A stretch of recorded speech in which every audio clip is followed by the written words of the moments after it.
essentially the link is live.salsakings.com.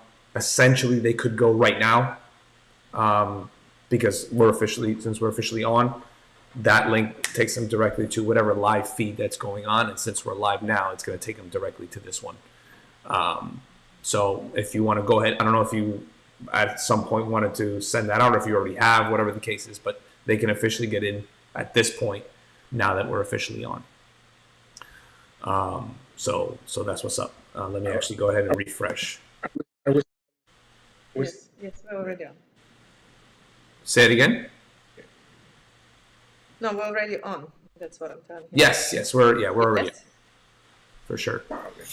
We're in the right now. We're just in the pre-show, because essentially, again, we're not since it's not advertised or whatever. There's just a few that kind of come on, but 1 second.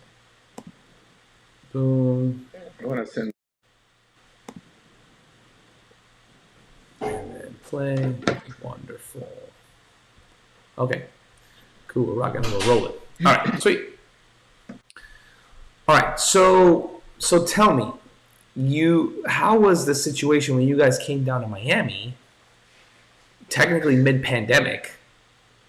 Like, Yes. Was New York crazy at that time? Because I remember down here we were getting the news that New York was insane, like during the pandemic. Yeah, literally it was locked down, Jersey and New York, so it was crazy. I have family here. My daughter lives here, so I usually come all the time, and I have some other family relatives that I used to come to visit quite often. So they told me, like, here was like a party never stopped. Life could continue, everything is cool, and it's funny because we also came here for our little honeymoon because we got married also pandemic. So Nice. everything was great. It was beautiful. People was on the street, on the beach. So we say, you know what, let's check it out and see what happened, and that's how we start making the plans to move. Nice. Yeah, that's what's up. It was pretty rough for us. I mean, everything, well, at least the dance studios and stuff reopened after about 3 months. So March, April, May, and then like around mid-June-ish was when things started opening back up again. And that was certainly rough. Those times we had a nice big studio at the time.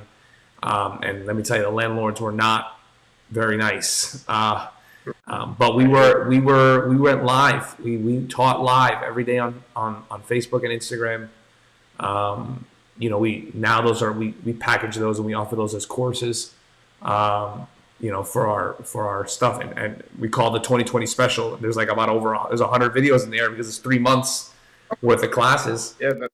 And we're talking about 15 to 20 minute classes, and as you know, like if there's no, I guess you could say, like engaging audience, like you're able to cover a lot of material at that time. Right. But yeah, we had decent engagement, the whole deal. It was definitely very humbling and very interesting. That was the new trend, right? Because we were all adjusting, to the new normal, right? And I remember that I also wanted to help, like bachata instructors that were struggling, not only here but also around the world. And we did a few raffles and everything where people, we take care of course, the bachata instructors, or based on donations because it was very famous too, and people can have like a special class with them and everything. So we it was crazy, but at the same time interesting, like how we adjust, to this. 100%, and doing as best as we can to kind of, like, I guess you can say, incorporate both now, right? Because I know that there's a lot of e-commerce just kind of going around in the world. I mean, you could be on your couch and you can order something with your thumb on your phone, and then it shows up on your doorstep in a few hours, like. every day. Yeah, no, it's wild, and at least Salsa Kings very much we're trying to kind of create that, not only the demand but the platforms, in order to be able to have that kind of like on-demand, high-quality experience, because there's definitely a lot of high-quality stuff out there that's not related to salsa. So We of course, and bachata. So we gotta match that, if we're gonna have any shot, if that makes sense. So, which is why I'm always a fan for collaborating and building community with the leaders and all that types of stuff, because we can definitely help each other out a lot. At the end of the day, it's numbers, right? The larger the community can be, the more that we can attract people that are not in the scene yet. Correct. And inspire the new people. I mean, And believe it or not, also that's very helpful because communities see that as well, and they like that, because they want to see organizations work together towards the same goal. So it's very important. We definitely, with those things, believe it or not, we give a very big message for the community. And this way, that's what we want to keep doing that, as well. It's not easy. Also, work sometimes. It's difficult because people has their own vision and mission, and it's fine. It's life. But as long as we try and we have communication with it, I think it's very important to keep growing a strong and a healthy scene for all the dancers. 100%. And like you said, easier said than done, as far as for, like, not just leadership, I guess, different missions, but just in general personalities, stuff like that. I mean, even if we have the same goal, just miscommunication, right? Como el baile, ¿verdad? Like, podemos tener la misma meta, pero para to assume that there's not going to be any miscommunication in a dance is silly, and it's how we work together and how we flow through that. I think that's what makes it organic. Yeah, and it's also important, though, and I always talk to my wife, to my brother, to my team, to the dance community.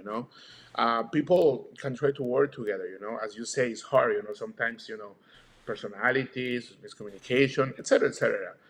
Which doesn't mean that we don't want to, or we don't want the same goal.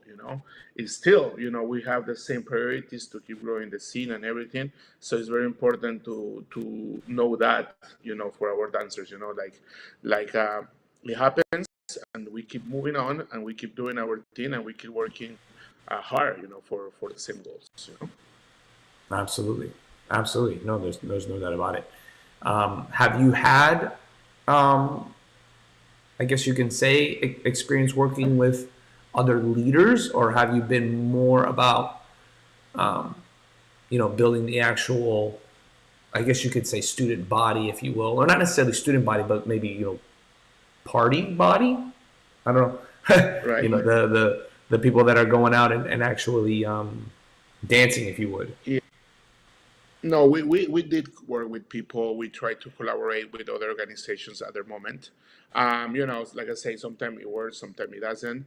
And we keep just moving on. Try to keep building and building our events and our community.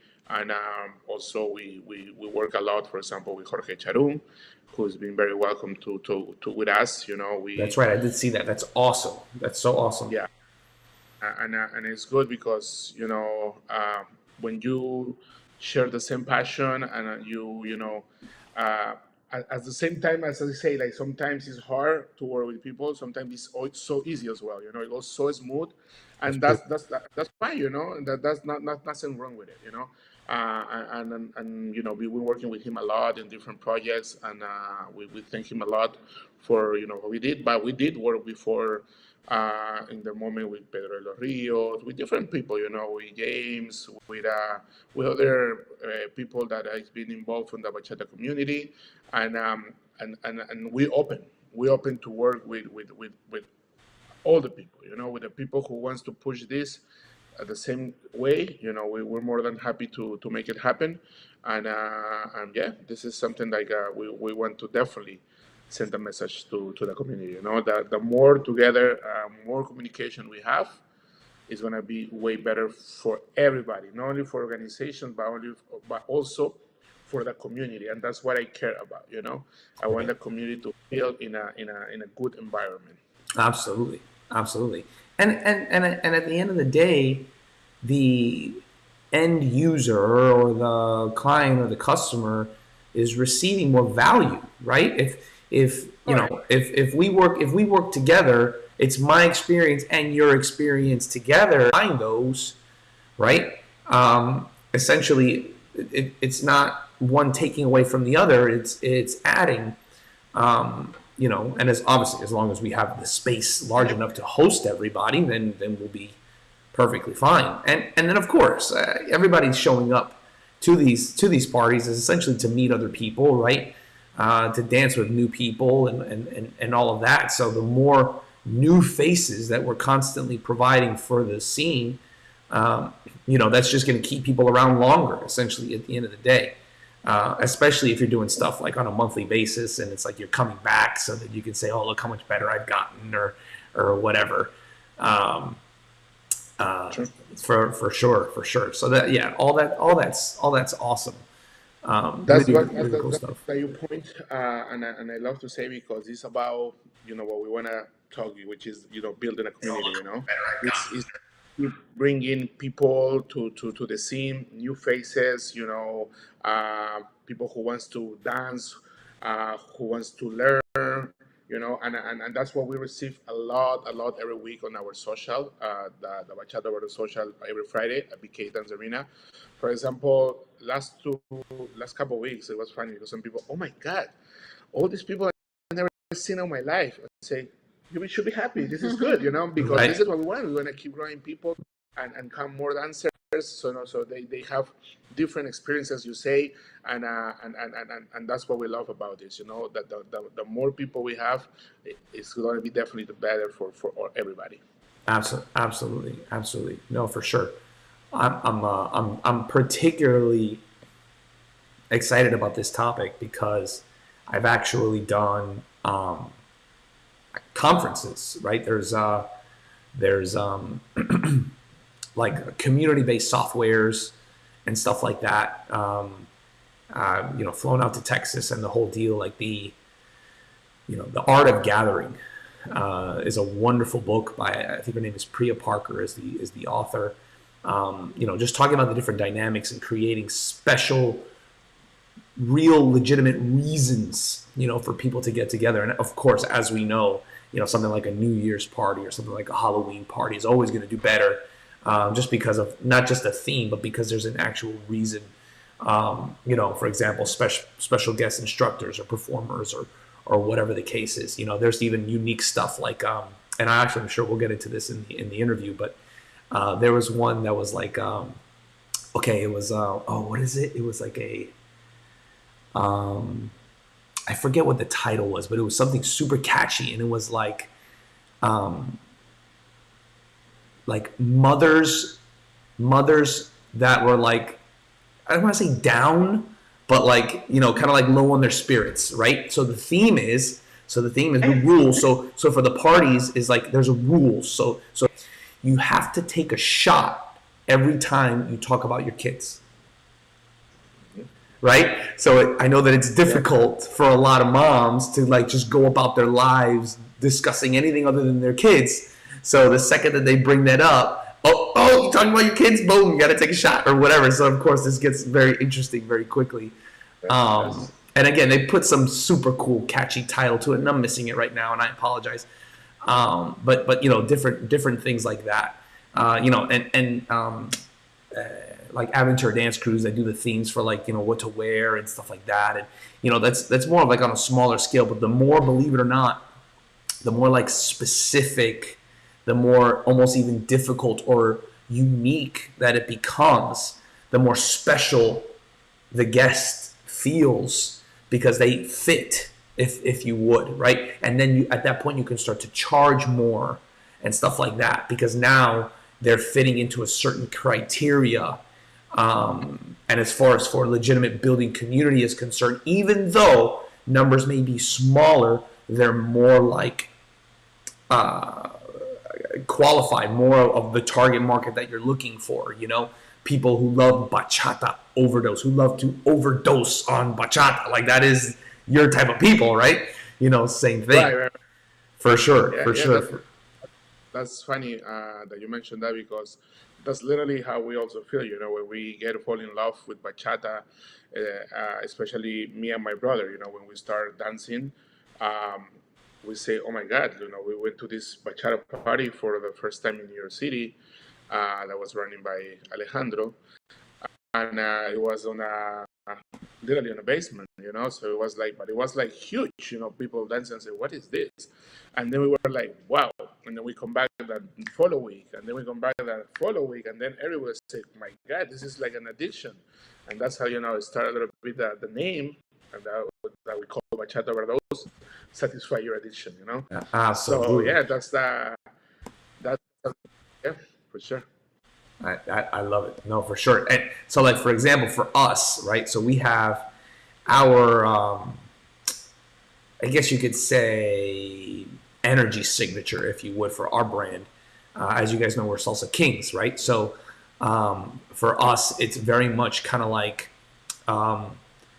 royalty, leadership, mindset, working hard, pushing to the next level, personal growth, which hence the reason for the podcast and the whole deal, right? So, like, we have something between our leaders. Like, the second that you say anything negative, have you guys seen the movie Luca, the Disney movie? Yes. Okay, so we say Silencio Bruno. So whenever somebody says anything negative, Silencio Bruno, yeah, para contar eso, like immediately, so that we're helping each other, like kind of keeping each other in check, that what we're saying is something negative, right? Or something that can be changed to where it's a little bit more, right, like another perspective, if you would, that kind of can bring a little bit more light versus, the opposite, if you would. So stuff like that, I think is definitely interesting to kind of create your unique energy signature around your community, right?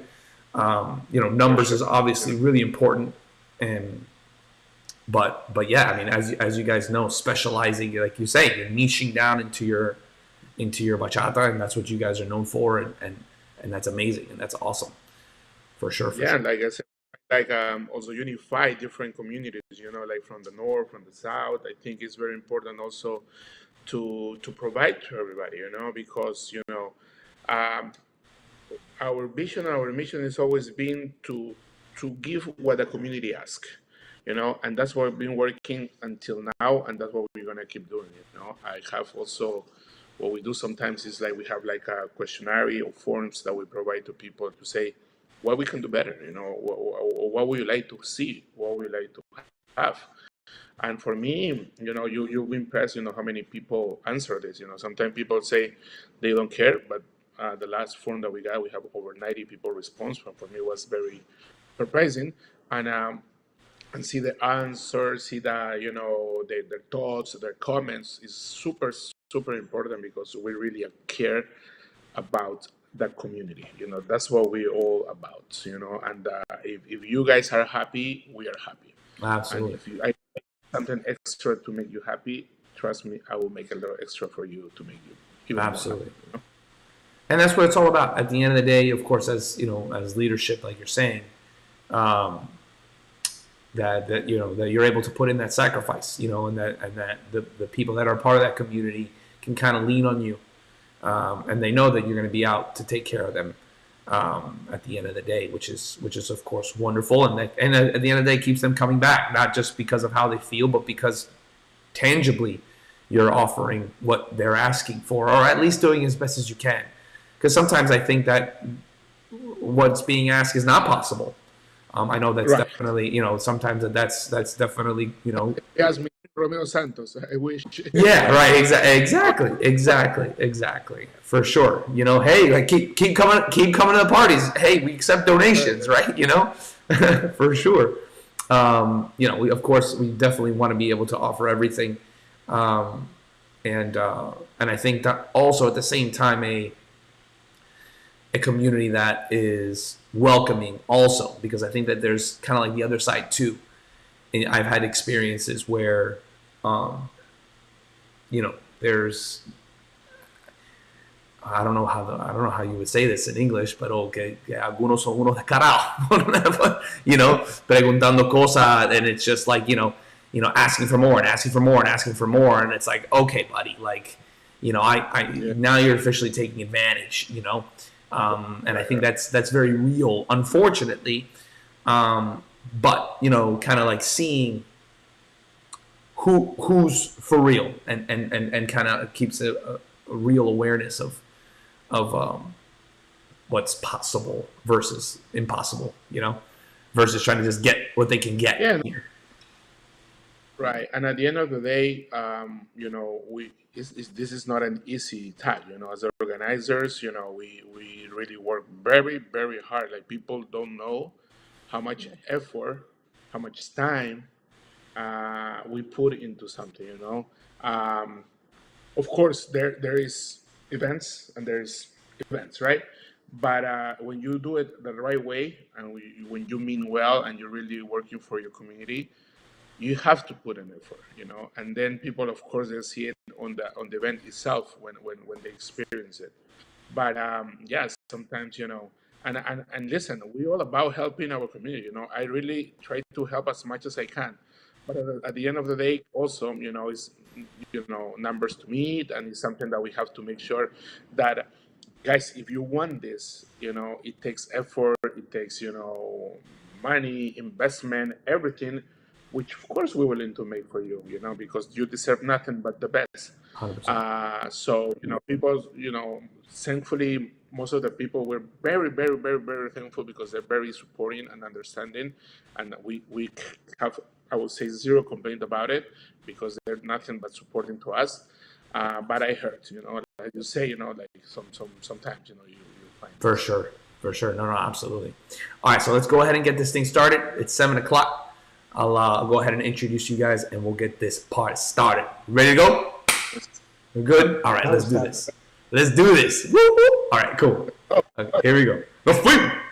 All right. What is going on, ladies and gentlemen? Welcome back to Salsa Kings Live. We have a very special guest, or two very special guests today for episode 150. Definitely a milestone episode for us. We're super happy discussing building community. As you know, here at Salsa Kings, we love the concept, talking about you, the people, the human psyche, everyone working together, dancing together, the whole idea of just dancing in unity for the growth of our spirits for lack of better words. Thank you to feedspot.com for once again rating us #1 salsa podcast. Period. Thank you so much for that. Also, guys, Miami Salsa Cruise. Go ahead and check that out. MiamiSalsaCruise.com is an annual event that you don't want to miss. It is your favorite Latin dance getaway. 8 days, 7 nights aboard the Carnival celebration. Live salsa music every single night. We're going to be going to the Dominican Republic, Puerto Rico, as well as St. Thomas. We had a blast the last 3 years, and it's going to be an absolute amazing trip again this year. So you definitely don't want to miss that. Again, visit MiamiSalsaCruise.com. If you are not subscribed to our YouTube channel, go ahead and check that out as well. We're live streaming all of our classes, full 90-minute classes for you to enjoy. Go ahead and blow that up on your big screen and go ahead and practice with either yourself or your family at home. Without further ado, we're going to go ahead and introduce Martin and Anastasia from Bachata Overdose. This couple, this brand originated in New York City 6 years ago, teaching classes, doing events, bringing in international artists, the absolute very best in the world, bringing them to the United States. So that, again, the absolute best for you guys and the community. They moved to Miami in 2021, basically in the heart of the pandemic, and immediately since then been making big moves here since we were a little bit more open, if you would, during that time. They're currently operating out of VK Dance Arena in Hallandale Beach. And we definitely have an amazing topic to discuss with absolutely every single one of you. Do not hesitate to use the comments. If you have any questions for our guests today, definitely go ahead and share them here, and we'll go ahead and blow them up on screen. Without further ado, Martin and Anastasia. Woo! Those are fireworks, by the way. They're homemade. Yeah. Thank you so much. What's going on, guys? Not much, So I'm very happy to be here. Thank you very much for the invitation. We're very excited to have our first live interview ever, and I think it was already time. And what better place than this? Thank you so much for the invitation once again. No, for sure, absolutely, and for all of our listeners, as you guys know, we like to bring in movers and shakers here onto the podcast, and that generally have the idea of personal growth, of unity, and the whole deal. And ever since they've come around, 3 years ago here to Miami, I've noticed that they've been definitely making big moves, which has been absolutely awesome, and really promoting the bachata scene, which is phenomenal. And as you know, that's is a salsa's cousin, if you would. And at the end of the day, yeah. For sure, and we'll be able to again bring more people together regardless of the music. I personally love bachata. I'm a little bit more. I like the Dominican style a little bit more. I just enjoy the music a little bit more, but definitely, certainly, a lot of fun. But please share with us, guys, a little bit about yourselves, a little bit about your past. Tell us how you got into dancing, how you met. Where did Bachata Overdose come from? I'll give you guys the floor. Go ahead. And by the way, Anastasia, killer shirt. Love the shirt. Amazing. Thank you. I'm promoting. I'm working all the time. I feel that. All right. You start. All right. I start today. So my name is Martin Berrio from Bachata Overdose. I'm originally from Peru. As all Latin people, we love to dance, and I always been, dancing all my life. However, it's been already 7 to 8 years that I started developing more this passion for bachata. When I used to be in New York City and Jersey, and yeah, that's how it started. With my brother. That unfortunately he wouldn't be here. Jose, aka DJ Toxico, that all the community knows. And I've been learning and taking classes. Salsa classes as well with Antonio Dosa, with Jeffrey Taveras from Huracan. I always try to craft and get a little better on my move. And on bachata, it's been a huge journey with my wife here. We decide to go to Europe to train with the best on the world, since Marco and Sara, Jorge and Judith, Pablo and Raquel, Maxi, and more artists, name it. And yes, it's been super nice.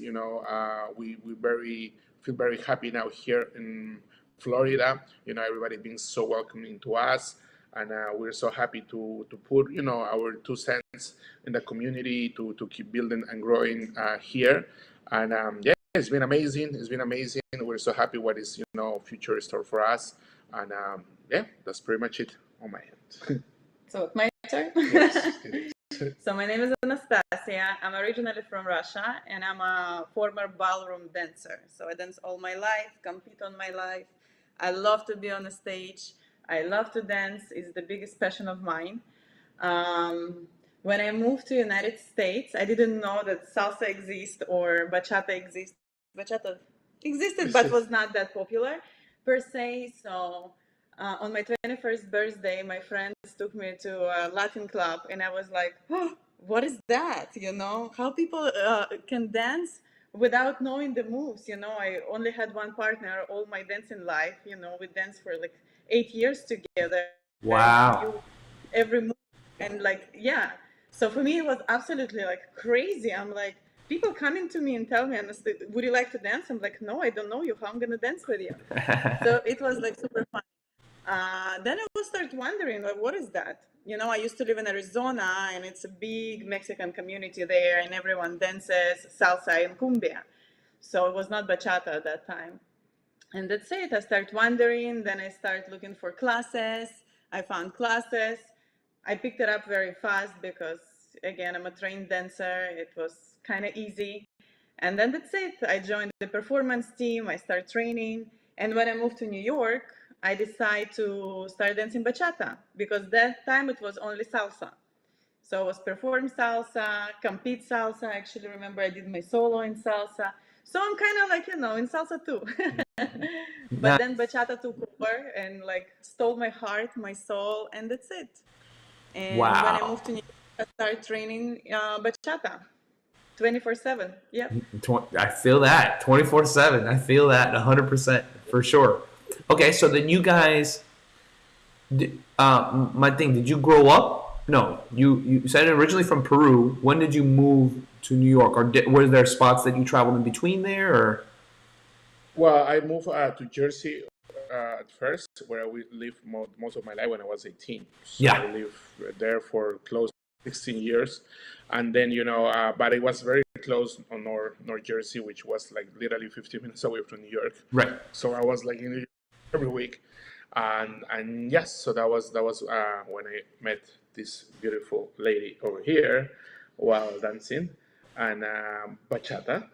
And yes, we take it from there. So for me, dancing, it's a very, very, very special in my life because it led me to meet her and also meet amazing people, amazing friends that I have until now. Absolutely. Okay, so just to be clear, would you say that you guys pretty much?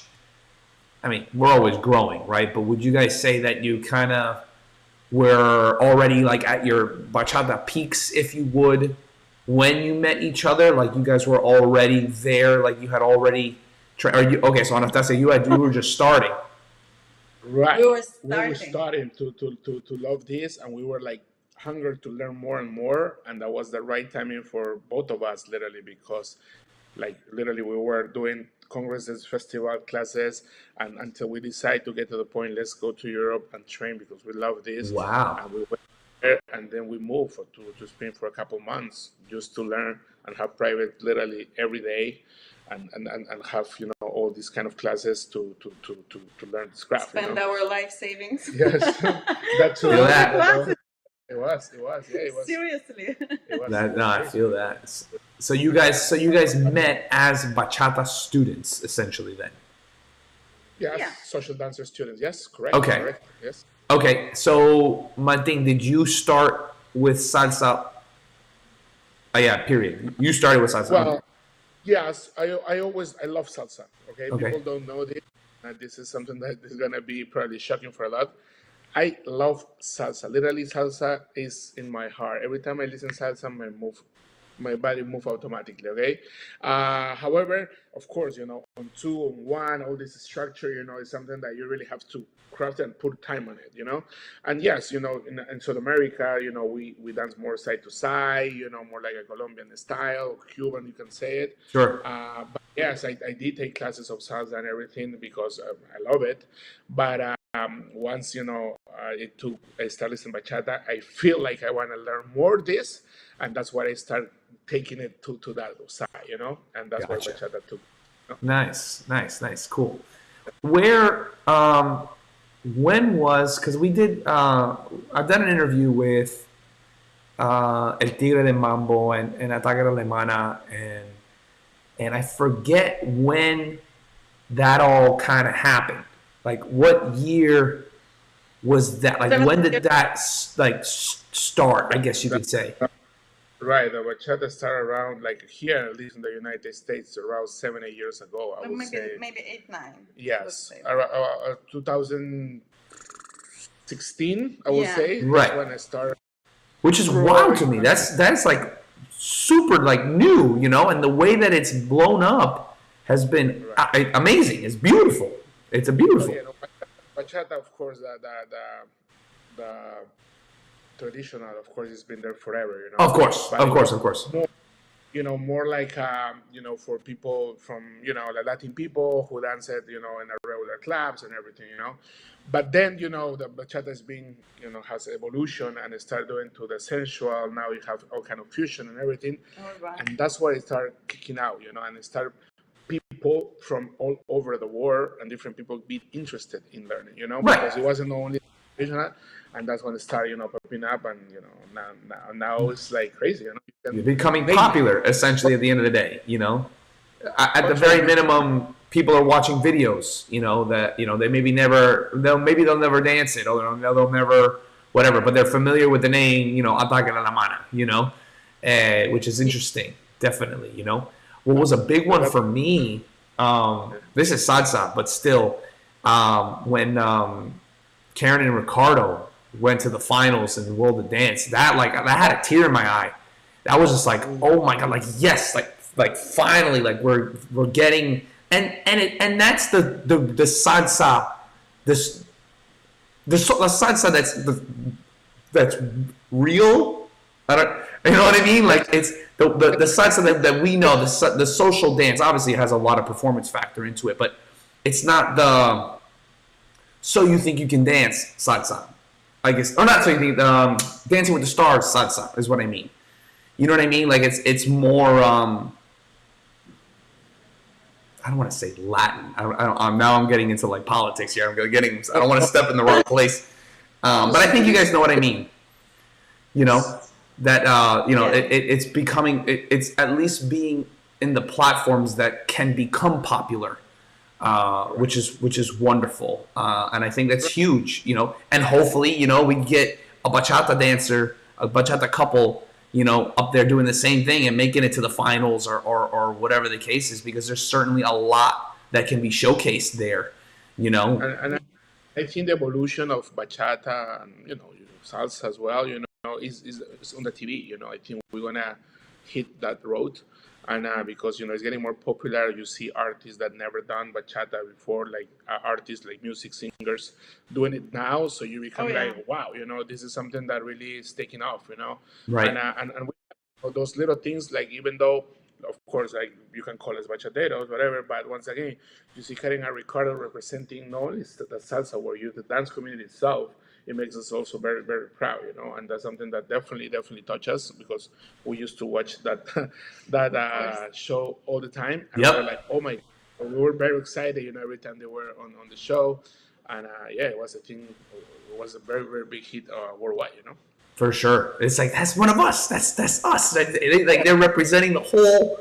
The whole Yeah. community it was great. It was definitely awesome. What year was that? Was that a little bit ago already? Like, I would say like 2 3 years ago at least. Yes, yeah, yes, I like would two say three at years. least almost even. Yeah, yeah, yeah, yeah. It Okay, was, cool. So awesome. So thank you guys for that. So let's transition into the topic for today. Um, so for those of you that don't know, that are new to our interviews here on Salsa Kings Live, we have our guests select a topic that is most moving for them, or they're most passionate about, and our guests from Bachata Overdose selected building community. And if you want to go ahead, for those of you that are listening to the podcast, go ahead and check out our YouTube interview. We were talking a little bit about it in the pre-show just now. You can go to interviews.salsakings.com and you can find all the YouTube interviews there, including their pre-shows. So go ahead and check that out. But so building community, I guess a good opening question would be why building community? Why is this particularly important to you? And funny enough, like many of my guests, that was like quick. I asked you, hey man, what's something that that you really want to talk about? That's something that's important to you, and you're like, I want to talk about building community. And I'm like, oh my god, that's perfect. I love this topic. I'm surprised that after 150 episodes, we actually haven't spoken about it yet. So definitely excited to talk about it. But why would you say building community? Why is this particularly important to you guys?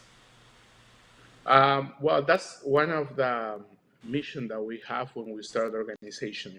We need to build a community, a strong community, healthy community, and it's all about to incorporate more people to the scene. Say like collaborating with people, or bringing quality events or quality artists, because believe it or not, also a lot of dancers find dancing as something very important on their life. They help them to cope from some different things that they can have it on life, And I think providing this scene, these events for them is very important for everybody, And the more work we put together as leaders, organizations, to bring community, to create community, is going to be the best for all of us. It's super, super, super important and super critical that we all understand this. Dancers, they're like literally we have new people coming to our Friday social that became every week, and for me this is super important. Have welcoming and find this in people who say literally, we have people who message us and say, "Thank you so much for doing this because it helped me tremendous to my life." And this thing moved me a lot, and we share it together, and we say, "Guys, we have to keep doing this because we're changing people's life."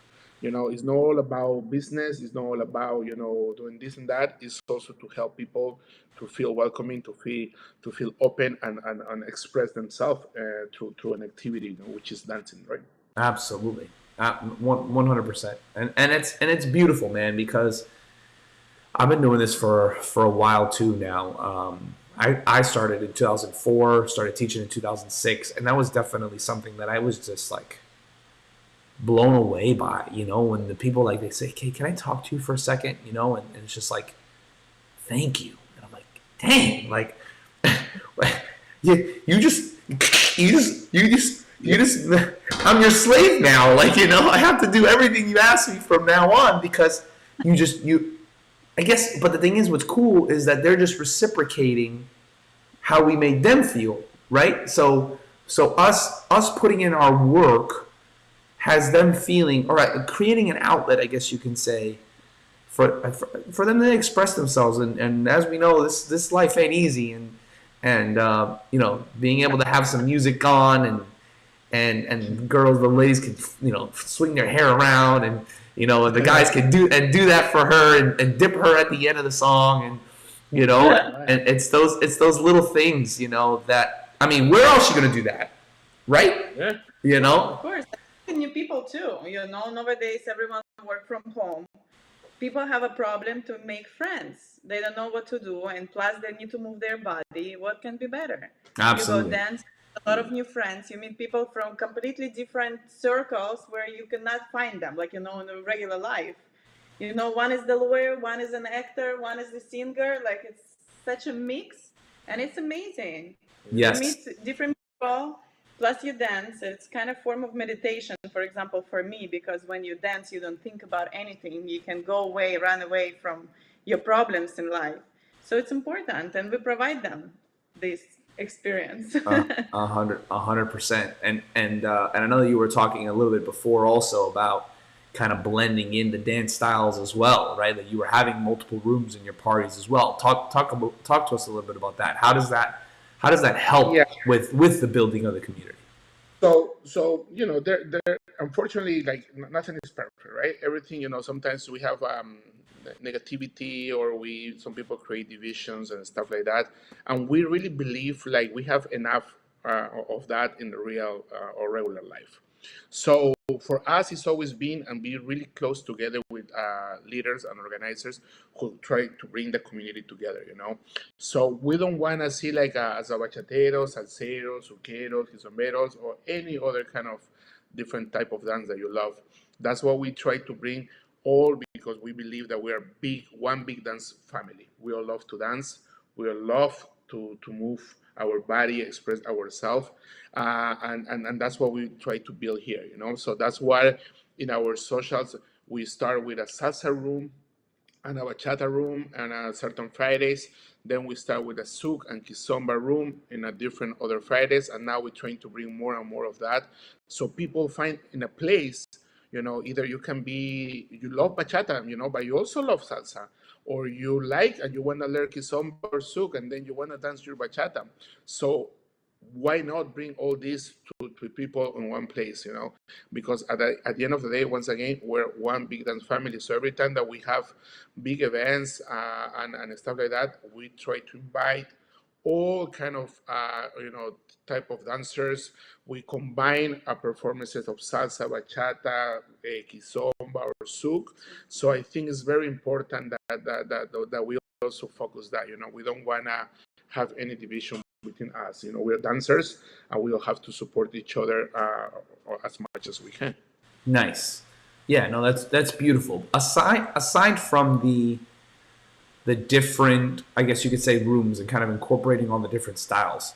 When we talk about building community, essentially each community has an identity, right? So even if it's not Bachata Overdose, even if it's, say, Latin social dancers, right? If that's the community as a whole, what would the brand Bachata Overdose offer energetically, if you would? Like, so if there were two bachata parties, if you would, happening, right? I'm not saying that one is any better than the other, but what energetic identity does Bachata Overdose have?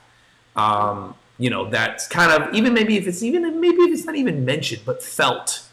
What's the message that you guys try to push, that essentially the people of the Bachata Overdose community specifically love about your guys' parties? What would you say that is, if any at all? Yeah. A lot. A lot. First of all, quality classes. And I would love to Okay. talk about it a little bit later, because I feel we are lacking of knowledge. Instructors, a lot of instructors right now in the United States, unfortunately don't want to learn, or learn a little bit, or they become very good dancers, for example, but not a great teachers. I would like to divide that. The teaching and dancing, it's two different things. You can be a great social dancer, but not a great teacher, and vice versa. Facts. So in Bachata Overdose, we provide quality classes, and for us, it's very, very important. We give you a very strong fundamental information, and we give you a roots of bachata, central bachata. We explain you how everything works, and I don't think, unfortunately, it's a lot of classes like this right now in the United States. That's what I would say. Right. And on my end, it's also what Anastasia was saying. One thing that I think, and a lot of people tell us, is like they feel like home every time they come to us. They Nice. feel so welcoming, and I think that energy that we have, for us, everybody is the same. I don't care if you're the best dancer in the room, or you take your first class ever that night. For me, everybody has the same respect from myself, from my team, and we also need to incorporate that towards the community. Like, I personally take my time. I try to dance with all these beginner people, Same. and that's what we believe. We have to. We don't want to feel no one to feel excluded in our events. Never ever. Everybody is included, and like you say, sometimes there is overlap. Sometimes things happen, everything. But what you're always gonna find in our events, at Bachata Balance event, is welcoming. The Nice. doors are open literally for every single body, and we're here for the dance community. That's beautiful. That works. For, let's say somebody is starting. Let's say I listened to Bachata Overdose episode 150, and I know the importance of building community, and Salsa Kings talks about it all the time, and I got to do this. I got to start this thing. What would you guys say is a good first couple of steps, to just kind of make sure that, I guess, maybe the people that start to come around stick, so that then that snowball effect, if you would, can begin, to actually have sufficient numbers to, start something. I mean, you can have an amazing party with 10, 15 people. Granted that the room is not huge; it's small enough room to where it feels homey. Right. But like, what would you say is some tips specifically, for those that are looking to build community, Latin dance or otherwise? Okay, so I really believe that it's important. What are you saying? To feel people included. Is that's Right. for me key, because if you come to a party, right, for the first time ever, where you don't know how to dance bachata, and then you start getting a couple move here and there, and unfortunately, and it happens a lot, because I heard with people, because I'm very opening to my community. So they text me, and I always do my best to respond to them all. And they say, you know what? Nobody asked me to dance. Nobody does me to do this. Nobody. So they feel discouraged. So and I found that that shouldn't be the case. For me, that's the people where we have to focus the most. Because a good dancer, or let's say a pro dancer, you're always gonna find a dance to dance with, or a dancer. That's not gonna be a problem for you. So we need to focus on that. On give that experience that a beginner or the first timer that it comes to an event deserve. And that's being just welcoming, asking to dance, and that's something that I want to put in a message to all our community. Building a community is not to have already, the stronger dancers or people that be dancing for years. They're part of a community. But building community comes with people and new dancers that want to join this Right. community and want to learn and want to grow and want to be one day like them or close to them or whatever, because everybody is different. It depends what is your goal. So this is what we want to focus, to keep bringing new people to the scene, and make that understand to the dance community. We have to dance with everybody. We have to be all family, and remember, because a lot of people forget that everyone was a beginner once. Absolutely. We didn't know how to dance back on the day, or we start scared. Oh my God, I don't know how to lead. Oh, I don't know how to follow. What I'm gonna do here? What I'm gonna do there? And remember these times. So now is our opportunity to help these people to feel welcome and be part of a community. Absolutely. Absolutely. Anastasia, you have anything to add there with that? I mean, that's hard to top there. I think it's perfect. What can I say? For sure. We were talking. That's it. You can talk. For sure. We were talking a little bit in the. Oh yeah. I'm sorry. For sure. We were talking a little bit in the pre-show about kind of like creating a very special, unique environment to where there's almost even like rules, if you would. And I think that's really cool to where, well, the example that I had gave, there was an amazing book by a woman named Priya Parker called The Art of Gathering.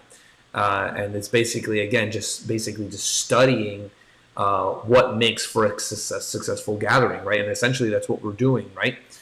With regards to the dancing is concerned. And this example that I gave was, they were doing a party, right? Essentially, but it was specifically for mothers who were, kind of like overwhelmed, right? Overwhelmed mothers or something like that. It was something like that. It had a catchy title to it. And essentially the rules were that anytime that, amongst others, but anytime that you spoke about your kids, right? Because oftentimes when you're in that stage, all we end up talking about is our kids. And anytime that you talk about your kids, you got to take a shot, right? So that creates an interesting dynamic, and of course a challenge, right? So for mothers, they come in and say, "Oh, I can do that," and then it becomes very fun, right? So I think something like that is really cool. Like you're saying, I remember going to a Salsa social one time hosted by the World Salsa Federation. Shout out to Isaac and Laura Altman. We went to a social there, and they had everybody sit down, and he was kind of hosting, and he was like, "Okay, so we're gonna play a game," and he picked a guy and a girl, right? Made sure that they didn't know each other, and they played the music, and they were dancing for like 30 seconds, right? And this is okay. Now, when the music changes or whatever, they have to go find somebody else to dance with. So obviously, the lead is gonna go grab a foul, the foul's gonna go dance with the lead. And then they go, and now there's 4 people on the floor. So 30 seconds pass by, boom, and then music changes, and they got to go. And now this starts to grow, and every single time they have to ask somebody that they have not danced with yet, right? So by default, right? So this is just creating this welcoming environment, like you're mentioning. But I think kind of like creating the practical not examples, but environment, practical ways, little games, little things that kind of bring everybody together. It can also be a way to kind of separate, if you would, from, kind of just like, DJ and go, you know, um, which Right. which people are cool with, by the way, you know, because at the end of the day, it's about the dance, and you're on the dance floor, and you're doing your thing. And like I was making the joke before, you know, as long as the girls can they wave their hair. Wait, look at my hair. Look at my, you know, and they do the Yeah. thing, and the guys can dip the girls and whatever, and they show off their coolest moves, and definitely a lot of fun. But you know, kind of creating those parameters maybe is the word that I was looking for. Um, Yes. and getting experience doing that based off of whatever the idea is for the brand or the community, right? Right. If it's holiday themed or whatever, but I definitely think that's you know, really cool. A lot of opportunity there. We're not so much into the event organizing. We kind of prefer to promote others, and we kind of like to roll deep to other people's events, um, just so that our leadership we can party too. You know, we like to party too. Right, right. It is a lot, because when you organize and then you teach, trust me, it can be very demanding, Yes. time wise, and everything. So it's good that you pick one side, so you just handle one thing and that's it. Yeah. Uh, yeah, We like to bring the community that we're building is all like new students, right? Newcomers, new people from scratch zero. Like we like to get all the babies. Let's get all the babies and kind of introduce them to the world, to the Latin world. You know, through the podcast, through the cruise, through our classes. Hopefully that we kind of expand geographically, if you would. But something that I want to also, since we're talking about that, different kind of roles, people has, also I think it's very important in order to build community communication, communication between leaders, between organizations that unfortunately we lack sometimes, yes, and we don't have it because, I think having that communication, which I don't think is extremely hard to do, we can, avoid a lot of things in a community for the well of the community itself, Um, Unfortunately, sometimes, we have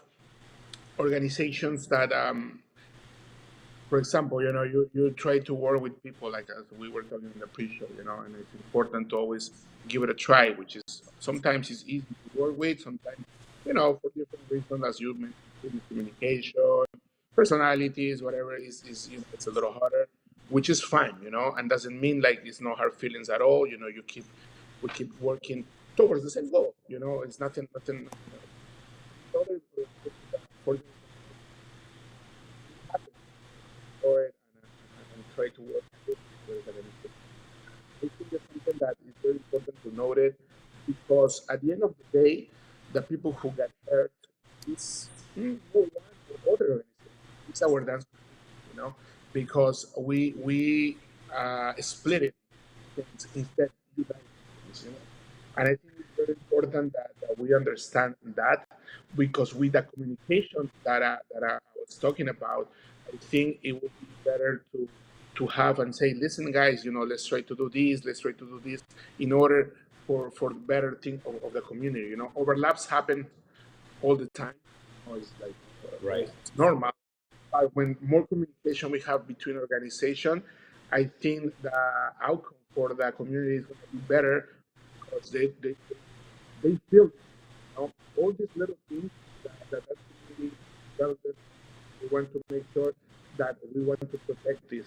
We want to make sure that they come and they grow in a welcoming and a healthy and uniting community, and don't feel whatsoever that is an institution or something like that. So I guess it's very important to put out there, communication between organizers and leaders for the well of the community. For sure. And that's huge because I think everybody, like you mentioned, roles is huge because essentially there can't be two captains, right? The same way that there can't be when you're socially dancing, there can't be two leads, right?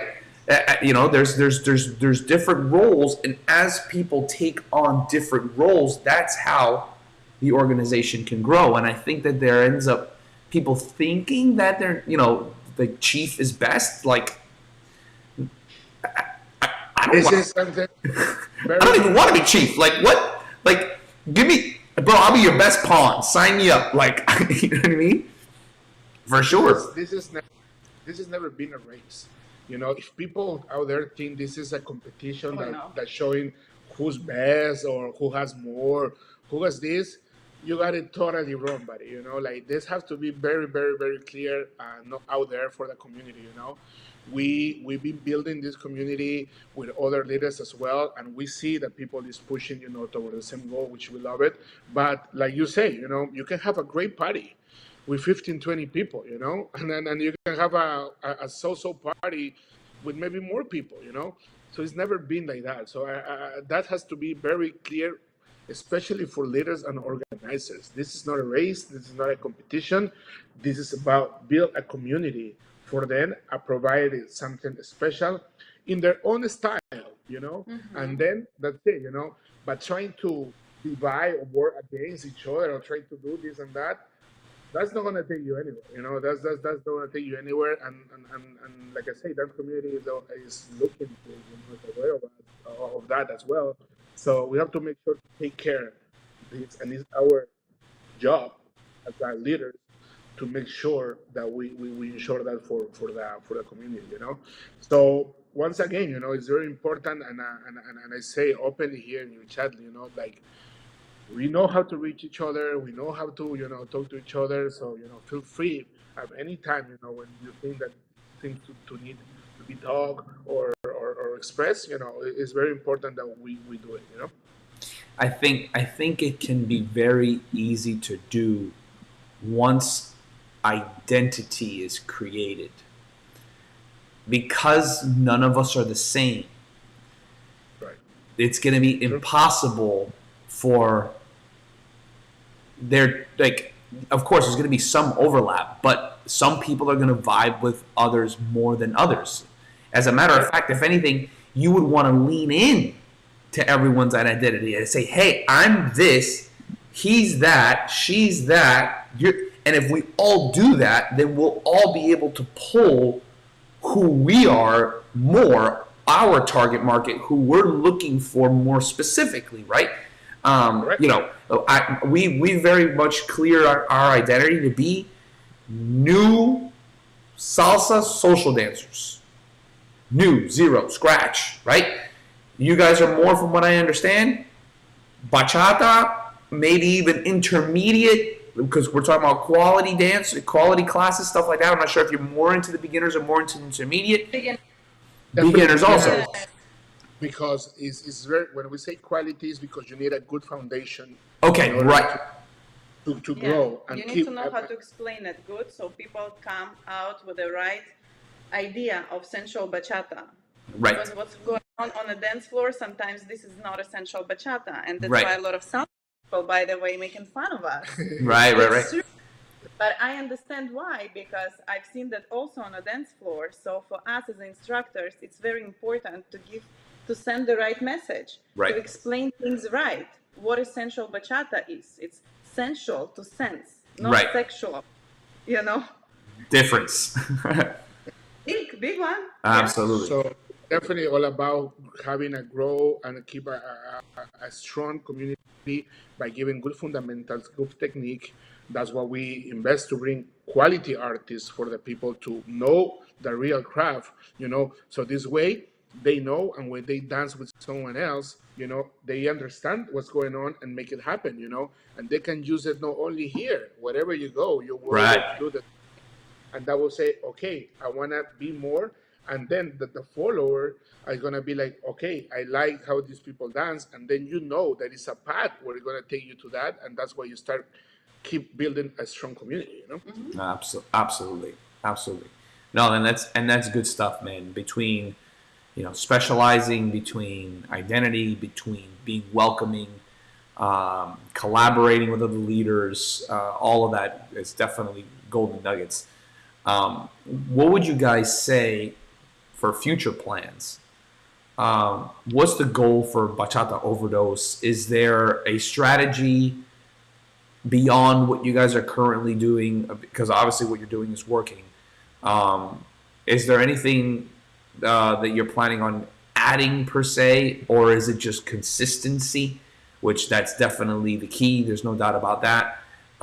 For Bachata Overdose, for the extension of the community, are you planning on eventually going into Zuki Soma, and kind of bringing that in? Like, what? Obviously, anything is possible, right? But what would you guys say for you, based off of what you guys know in your experience that has worked, to kind of promote the big Latin dance community as a whole, as well as the brand Bachata Overdose?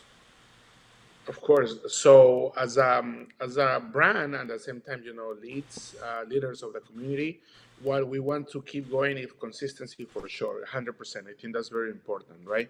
And for example, we have opportunity, to be honest, last year to open many, many other new socials, and we didn't do it because we want to focus first to build something strong, okay, Nice. something that it works for our community, and we definitely did it, and we're very, very, very happy for that. And now I think we at the same time we getting bigger, and we can thank enough to all our people that who support us, part of our team. We team also. Thank you, thank you, thank you. So yes, this year we're definitely gonna add more events without feeling overwhelming, because also it's very important. It's not, and I'm gonna say it because I think it's very important to say and mention it. It's not opening events just because. I'm not popping a social just because. Okay, I want to try social, and I decide, and let's see how it goes. No, for us, it's something that is gonna go very, very well. It has to be planned. It has to make sense. It has to be, our energy. It has to be there to in Right. order to happen. So I think now we're ready, and we want to start doing. Definitely we're going to add a few more socials, which is going to be announced very soon. For different people, we want to make sure like everybody who demand on the different parts of our city, has that place to enjoy and dance, weekly, monthly, whatever we decide to do it. So I think that's what we're gonna hit. To keep building community, because some places are lacking of events, and we think we can provide good and a strong event for them. At the same time, so we expanding this year. We, like I told you at the beginning, I'm from Peru, so we're gonna start Bachata Overdose Peru this year, where we're gonna Wonderful. bring, yeah, events in my country, and I'm very, very, very proud of that, because I see every time I go there all these people who really wants to learn, and they really, really, really want to learn. South America, they're like passionate about dance, and sometimes it's different economy, as you can know, Of course. different from here. They don't have the same possibilities, but I'm gonna put also my 2 cents there to bring them and make this my country a strong community as well. And I'm very happy that other organizers also, Peruvians, which believe it or not, we're a lot of them on the community. Yeah. If I will mention, at least 6 have their own festivals. Wow. So people don't know their nationality, but we're Peruvian, baby, That's what's up. and I'm happy to see them also jumping on our country doing things. And I'm very happy that we already communicate, we already sit together in Peru, and they say, listen, it was so easy to do so. And say, if you want to make it happen, if you want the communication, if you really want to build something good for the community, it's up to us. It's up to us. And yes, so that's what we're gonna make that happen. And listen, festival far away from our side neither. Yes. So festival also it should be like so many people ask for it, and I guess once we finish the first part of our plan, I think definitely a festival for gonna be there. Of course, Amazing. extending boot camps. Yes, classes for sure. We gonna expand our classes, our team. We have so many plans on the store, and we're gonna make it happen. And that, and we can thank all our community for the love and support through all this time. And we're just starting, baby. We're just starting. Yes. This is just the beginning, and it's gonna be a long way to go. Let's go. I love it. How can people reach you guys? Well, so most of the people we're very, very, very active on Instagram. Okay. So our page on Instagram is Bachata Overdose, obviously. Okay. So you can look at us over there. Our Facebook page is also Bachata Overdose. We have also a website which is bachataistakingover.com, and that you can see all our events as well. And our classes, everything is there. And most of the people, like I say, I'm very, very responsive to everybody who texts me. And, once you text us on the Instagram, Facebook, or through the website, we're going to reply to you right away. And we're able to have more information about all our events and classes, for And you sure. said it's bachataistakingover.com? Correct. Yep. Nice. Yes, and also, if you don't mind, we have special events this week as well. We're gonna every Tuesday we have by Bacha Tuesday with Jorge Charun, Miami Salsa Scene. We always work together, for the community. We have a class there, and then we also have a lot of people from out of town, or people who wants to try it out for first time, for a little footwork bachata. We're there on Fridays, as we mentioned. We have the BK Dance Arena, we have the Bachata Overdose Social, and we have also a monthly event on Saturday, the rooftop Salsa Meets Bachata, where we want to unite both of the boards on one social. And yes, that's what we want to keep doing. Collaborating with people who wants to bring the community together is extremely important for us, and that's what we're going to keep doing, buddy. I love it. Do you guys have any? You guys, are generally speaking, are on the east side of town? I'm sorry? Are you generally on the east side of Miami and Broward? No, like for example, we have right now two boot camps, bachata boot camps. Actually, our mainly boot camp start in Miami by Calle Ocho, by Little Havana, Okay. and then we a lot of people were asking us, to open one in Broward, and that's what we did. But right now we have two boot camps, one in Miami, close to Brickell, and one on Broward at BK. And Yeah. and yes, we always try to be everywhere. Whatever people ask for it, like we're gonna find a way to be there. And one of our socials that's gonna be opening soon is gonna be also on the South area, Miami area. So yes, we're gonna be everywhere. Love it. Love it. Sounds good. Yeah, right now we have 3 locations, soon to be 4. They're all on the west side. We have Homestead, we have Miami. We're on A Street also, but instead of Little Havana, which is like around 17th Avenue, we're on 139th, all the way on the other side. Yeah. So we're close to Everglades side. We're in Cooper City. We're in Weston, so again, that's more on the west side. We're definitely looking. We're definitely looking in the Fort Lauderdale area, even Coral Gables area, stuff like that. So as we grow a little bit more east, we would love to be able to work with you guys as well. Unless you guys come out west, whatever, we'll figure it out. But definitely, we like to stay tight and shift together. Yes, I congratulate you because I'm so happy that you're expanding and sharing your craft with the world, with the dance community. And yes, whenever you want, you got my number, and we're more open to work with good people like you. Janet Fiallo was in our social a little bit ago too. She gives such a good class and everything. Amazing So instructor, by the way. instructor, she's one of the best one definitely in our community, and we'll be very, very honored to work with you guys. And anytime you need something from us, you can reach out to me, and I'm pretty sure that our doors are always going to be open for you guys. Appreciate you guys, man. You guys are killing it. Again, however, Salsa Kings can help and support.